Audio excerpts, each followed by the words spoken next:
queria começar com você, que você ficou muito caladinho no bloco anterior.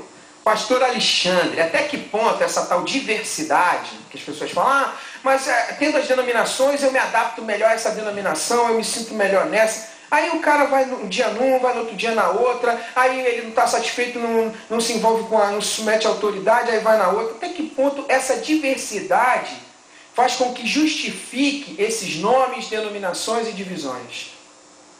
Eu queria lançar um plumo aqui. Para começar, não um esquadro, nem um compasso. Eu queria lançar um plumo. Porque Deus, quando mede a terra, Ele mede de cima para baixo. E o plumo que Deus colocou para que a gente avaliasse todas as coisas é o reino. E quando a gente começa a olhar para o ideal de reino, a gente vai precisar avaliar se a minha mentalidade condiz com esse reino, se aquilo que eu prego condiz com o reino, ou se condiz com o meu reino.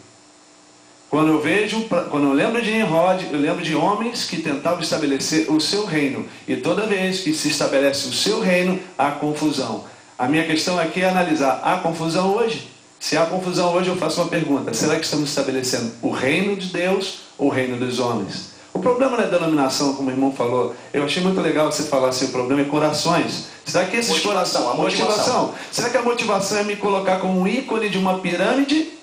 Não foi isso que o Rebeto fez. Eu acredito que nós precisamos olhar o reino, assim como o Paulo fez. Renovar o entendimento, é tempo de renovação de entendimento, é tempo de rever conceitos, porque no final da história, quem perde é o reino. Quem perde com um povo desunido, quem perde com uma falta de coesão. Eu só queria fazer um parênteses. Eu sou amigo de muitos pastores que fazem cafés da manhã. Não sei se vocês já tiveram a oportunidade de fazer esse café, de participarem. Eu vejo uma tentativa muito interessante, mas por muitas das vezes aquilo se frustra, porque as pessoas não se permitem a rever os seus conceitos. E muitas das vezes, quando eu vou rever o meu conceito, Lino, eu preciso abrir mão e, como ele falou, eu preciso olhar, eu preciso ver se eu estou certo, preciso saber se a minha história está sendo assim, um esforço inútil. As pessoas me perguntam, né? Mas você é o dono da verdade, então? Você é todo pastor, é firme no que fala. O que eu digo? Eu falo assim, não, eu não tenho toda a verdade, claro que não. E num debate como esse, numa amizade que se cria aqui entre pastores, vai ser sempre produtivo, você vai sempre receber mais. Mas é claro que o que eu vivo, eu creio que é verdade, porque eu não vou ver uma mentira. Tá? Então esse é o começo, você pega o que você crê que Deus está falando. Olha para Jesus como único ponto de referência. A palavra apostólica, o Novo Testamento, como a única fonte de formação para estabelecer a igreja hoje, o fazer discípulos, o estar nas casas, o estar nas ruas. Então você pega isso tudo e você começa então a olhar os teus conceitos, a tua teologia e fala assim, peraí, como é que eu posso aplicar mais Jesus dentro do meu ministério? Eu queria também lembrar a funcionalidade da igreja, né? A gente está falando de algo aqui que tem uma funcionalidade. Ela não é, a igreja não é segundo eu, segundo ninguém aqui. Ela é segundo um propósito já pré-existente. Quando eu olho para Efésios 4:11, eu vejo primeiramente um governo que tem um propósito. Apóstolos, profetas, mestres, evangelistas, com um propósito de formar santos, capacitar pessoas. Eu preciso gerar discípulos. E todo respeito a todos vocês que estão aqui, eu acredito que Deus não dê muita credibilidade a pessoas que não geram discípulos. Nós precisamos gerar pessoas, nós precisamos, trabalhar pessoas para que, o que a Bíblia fala? Efésios 4:1, a fim de que esses homens, uma vez capacitados por esse governo, seja pastores, seja lá o que for, esse povo que edifica a sua igreja. E normalmente é aquele que tem o talento só e que tem tendência a esconder. Nossa função como pastor é correto ordenar eles para que eles desempenhem o serviço deles. Eu só gostaria de dizer que isso independe de denominação. E eu quero colocar um ponto aqui nisso. Só um parênteses. Eu conheço igrejas em casas que não funcionam na funcionalidade da palavra. E eu conheço a motivação e do erro acontece naquela que tem um CNPJ ou não, naquela que não tem. Exatamente. Por quê? Nós fazemos uma brincadeira na igreja assim, você está buscando uma igreja perfeita? A gente está montando uma na lua. Ah, lá na lua. Sim. Se você achar, você entra lá também não existe, mas só no céu. Só no céu. Se entrar na igreja perfeita, vai deixar de ser perfeita. Até você fazer parte dela. Na hora que você fizer parte dela, já não é mais perfeito. Eu gostaria de buscamos. Só um minutinho, tem uma ligação. A pessoa ligou. Quer participar? O Wagner do Rio de Janeiro. Alô, Wagner. Alô, e aí, alô, querido, você está me ouvindo bem? Eu te ouço bem, pode falar, queridão. Sim, está ficando bem claro aí no debate, até pela maneira dos pastores aí estar colocando, a divisão. Tá? Então acho que para as pessoas que estão vendo isso, eles começam a perceber que essa divisão está na liderança. Temos que trabalhar realmente, como o pastor colocou aí, na liderança, para que isso não aconteça mais, né? E para que haja um crescimento na nossa igreja. Nós temos que verificar uma coisa: Rio de Janeiro aumenta a criminalidade, morte, uma série de coisas, e a igreja também aumenta. Para que mais igreja? Será que nós não temos que nos unir? Será que nós temos que ir para fora e fazer a vontade do Pai, que é ganhar almas para o seu reino?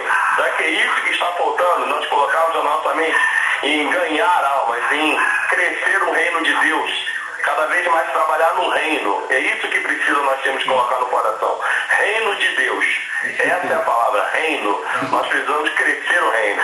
Amém, querido? Amém. Deus te abençoe, Wagner. Obrigado pela sua participação. Pede pro cachorro parar um pouco de latir, que o cachorro está mandando reino, hein? Eu queria fazer só uma observação, inclusive sobre a funcionalidade e a vida da igreja. Essa também é uma mentalidade errada. As pessoas ganhar alma. A Bíblia diz em Atos 2,42 que quando eles funcionavam na comunhão, no partir do pão, na doutrina, na sã doutrina dos apóstolos, e havia uma mobilidade de unidade, de cuidado, de discipulado, os sinais aconteciam. A Bíblia diz que o Senhor ia acrescentando os que iam se convertindo, e essa igreja caía na graça da comunidade. Mas isso eu acredito, só um detalhe, é que a gente precisa concentrar esforços em cuidar. Amém. Em discipular pessoas. Jesus foi claro, Jesus não deixou dúvida. Isso realmente independe de denominação. Eu queria até fazer uma retificação ao querido irmão Wagner, que o que está havendo aqui é um debate, um confronto de ideias. Nós não estamos divididos, não. Estamos divididos, não. Todo mundo aqui é amigo. E detalhe, todos estão falando do ponto de vista, embora as ideias sejam conflitantes por dentro. Unidade com diversidade. Exatamente. Se você olhar para Atos 13 e 14 e ver a discussão dos discípulos, naquela época não tinha antenados na geral. Não tinha antenados na geral. Eu só ia ligar dizendo só, os apóstolos estão em crise. Os apóstolos estão em crise. Então, assim, o fato de eu discordar do pensamento do meu amado aqui não significa que eu estou dividido. Claro que não. Pelo contrário, isso é bonito, isso é lindo. Mostrar e provar que a igreja de Cristo pode sim. E eu quero só dizer aqui, desculpa te interromper, filho, o seguinte: tem muita gente fazendo coisa séria. Tem muita gente fazendo coisa boa. E a maioria. Eu quero aqui nesse momento exaltar a gente que está com honestidade, está com motivação certa. Tem gente aí, com todo respeito e carinho, em denominação histórica, que está fazendo um monte de besteira. E tem gente que começou ontem, de repente está fazendo coisa séria. Pastor Gilmar, eu queria falar ainda sobre o processo histórico, porque quando se fala que o problema é a denominação, eu até compreendo o pensamento das pessoas que participam dessa pesquisa, porque quando a gente olha a mídia, quando a gente vive a realidade da igreja, a gente tem essa sensação.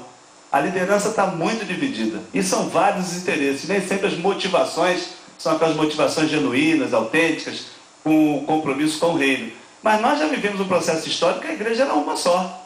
E esse período foi chamado Idade das Trevas. E só tinha uma igreja. Então o problema não são as denominações. O problema são as motivações das pessoas.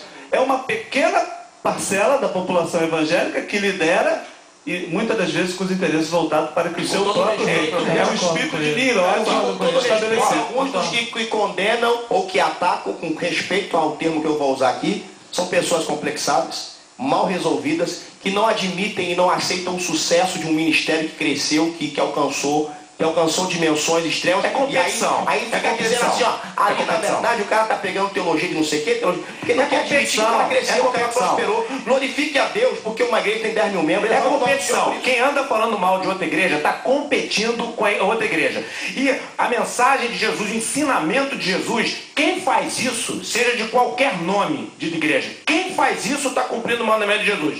Ide por todo mundo, pregar o evangelho a toda criatura.